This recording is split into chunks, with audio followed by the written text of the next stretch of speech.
Oke baik, Assalamualaikum warahmatullahi wabarakatuh.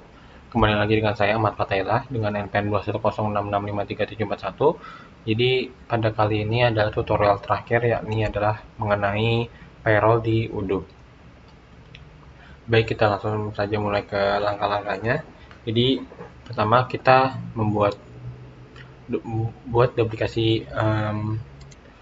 Baik, jadi pertama kita buat database duplikasi dari lab appraisal terlebih dahulu dengan nama format penamaan npm underscore payroll. Kemudian jika sudah, berikut adalah tampilan jika database berhasil kita duplikasi. Kemudian pertama-tama sebelum kita memulai lab, kita pastikan kita sudah mengaktifkan modul payroll dan payroll accounting seperti ini, sudah bertuliskan installed. Selanjutnya, kita login menggunakan administrator dan pastikan user Hana memiliki akses sebagai manajer di modul payroll. Dari sini Hana terlihat ya sudah bawa dari modul payroll, dia aksesnya adalah manajer. Kemudian selanjutnya kita juga um, untuk user kita ini ya, ini di sini user saya adalah Soleh. Di sini kita pastikan akses dari modul payrollnya ini adalah officer, berbeda dengan Hana kalau dia adalah manajer. Nah, setelah itu kita login menggunakan Hana dan kita bisa lanjut untuk mengerjakan labnya. Nah, pada lab kali ini kita akan memakai struktur payslip seperti contoh Anissa seperti berikut. Di sini ada gaji pokok, tunjangan BPJS Kesehatan, iuran BPJS Kesehatan, terus kemudian juga ada tunjangan dan iuran lainnya. Lalu juga ada jumlah potongan, PPh 21, jumlah penghasilan kotor, dan gaji bersih yang diterima.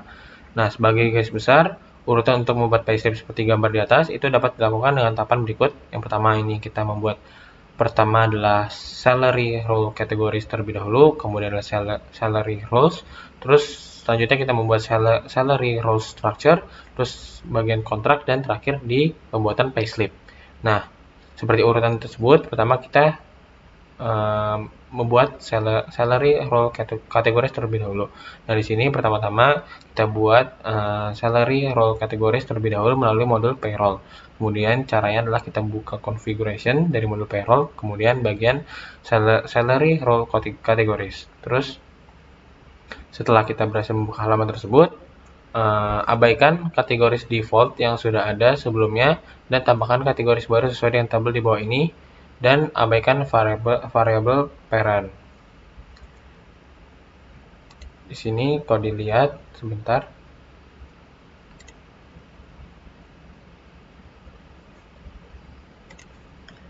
Baik, kita lanjutkan. Jadi tadi kan kita langkahnya adalah membuat ini, kemudian kita bisa mengaksesnya melalui configuration, kemudian pilih salary role categories, terus kita buat salary role-nya seperti yang di sini. Kategorinya ada annual netto dengan kodenya ANET, lalu ada annual PPh 21, APPH, dan lain-lainnya. Nah, caranya itu kayak gimana? Mungkin tampilan saya contohkan satu, misalkan untuk membuat annual netto.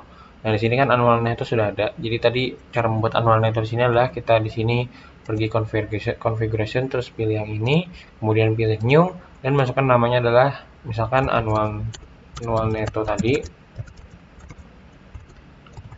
Kemudian dan kodenya ANET. Nah, seperti ini, terus di save saja. Nah, itu contohnya cara membuatnya. Nah, berikut ini adalah hasil ketika saya sudah membuat semuanya. Nah, berikut adalah tampilan salah satu salary role kategori yang berhasil terbuat. Nah, selanjutnya step selanjutnya adalah bagian salary roles. Nah, setelah semua salary roles kategori berhasil dibuat, sekarang Anda akan membuat salary roles yang akan menjadi aturan kalkulasi pada payslip.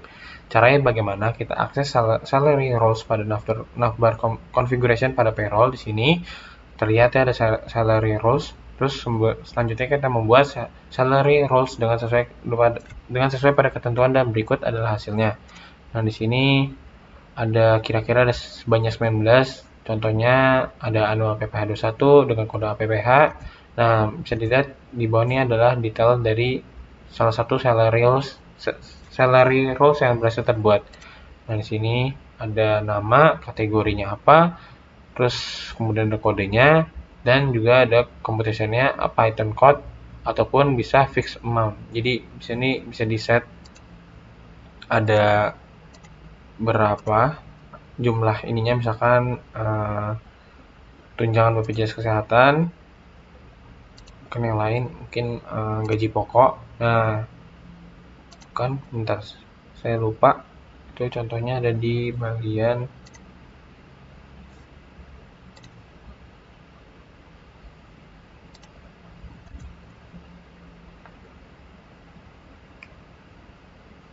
P21.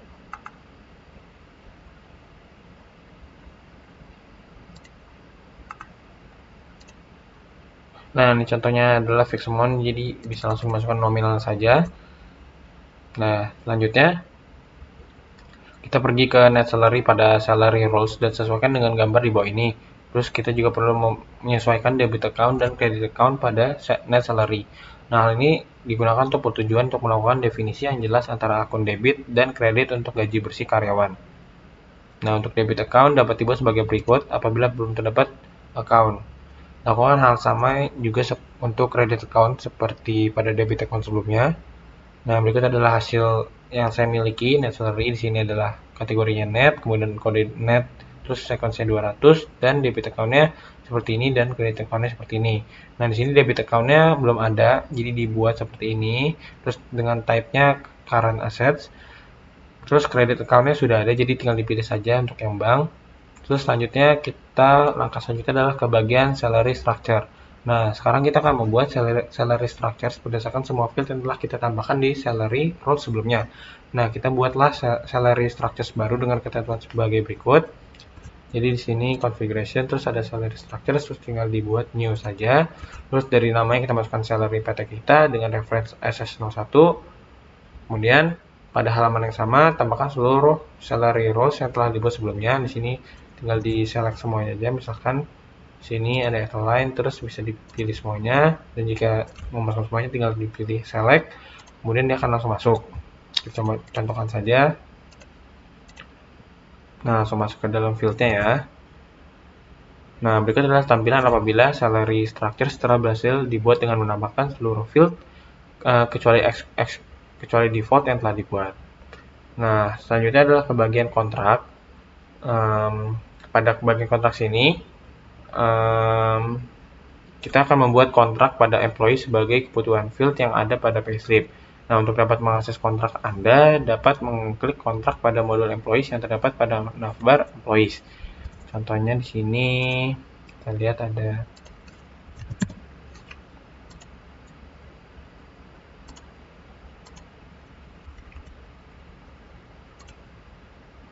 Nah, di sini ada kontrak ya. Nah, selanjutnya kita pilih user kamu dan buat kontrak sesuai dengan user masing-masing mahasiswa dengan ketentuan seperti di bawah ini. Nah, di sini saya sudah buat ya, selesai. Nah, di sini user saya adalah Soleh. Terus ini adalah ketentuannya.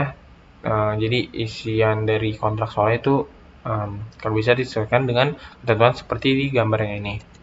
Nah, berikut adalah tampilan isian kontrak yang saya buat. Di sini adalah employee adalah Soleh, kemudian kontrak start date-nya 28 November 2024 dan kontrak end date-nya 2 tahun setelahnya. Kemudian ada salary structure type-nya adalah employee, terus working schedule monthly dan dengan standar 40 hours per week. Kemudian ada departemennya adalah dari si Soleh, yakni dari sales dengan job positionnya kepala seksi marketing. Terus employee kategori dan kontrak type-nya dipilih dengan employee. Terus salary structure dipilih dengan yang tadi kita buat, yakni salary PT kita. Terus HR responsible-nya dipilih dengan Hana. Kemudian salary journal-nya di sini kita buat payroll seperti di gambar ini. Kira-kira akan di sini tipenya bank dan kemudian profit account-nya dipilih other income dan loss account-nya employee salary. Dan juga ada shortcut-nya PL dan ini currency-nya harusnya ada tulisan IDR, cuman seperti TRSS. Selanjutnya di bagian salary information juga kita masukkan gaji per bulannya adalah 8 juta sesuai dengan pembagian gaji Soleh dengan jabatannya. Nah, setelah itu setelah kita selesai membuat kontrak tersebut, kita ubah statusnya menjadi running dengan mengklik di bagian kanan atas kontrak.